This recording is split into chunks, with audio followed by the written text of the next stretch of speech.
Edukasyon ang tanging yaman tungo sa magandang kinabukasan. Isang pagpalang araw sa inyo lahat at sa aming butihing guro sa Filipino, Ginang Petrina Ladran. Ako nga pala si Java Rangkil from Grade 9 Calcium. Isa ka ba sa mga kabataang nakakaranas ng matinding hamon, hirap o pagsubok sa kasalukuyang edukasyon ngayon?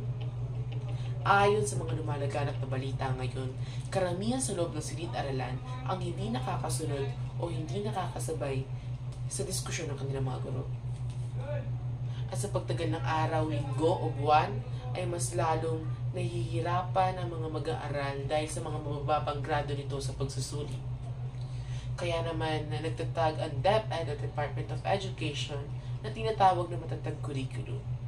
Gamit ang matatag curriculum ay kailangan ng mga mag-aaral na talakayin ang 8 agham sa loob lamang ng isang linggo.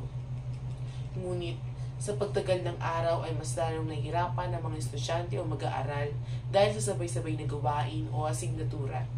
Hindi lamang ang mga mag-aaral ang nahihirapan kundi na pati na mga guro. Kaya naman nagtatag ng panibago na tinatawag na PISA. Ito ay isang pagsusulit at tinatalakay kung gaano nakakasunod ang mga mag-aaral o hindi sila nakakasunod. Ang magitan nito at sa tulong ng mga guro ay masalang matututukan at makakasunod ang mga mag-aaral. Kaya naman, malaking pasalamat sa mga guro na walang sawa sa pagturo na tayo ay matuto. Ika nga nila, edukasyon ang tanging kayamanan ng mga kabataan.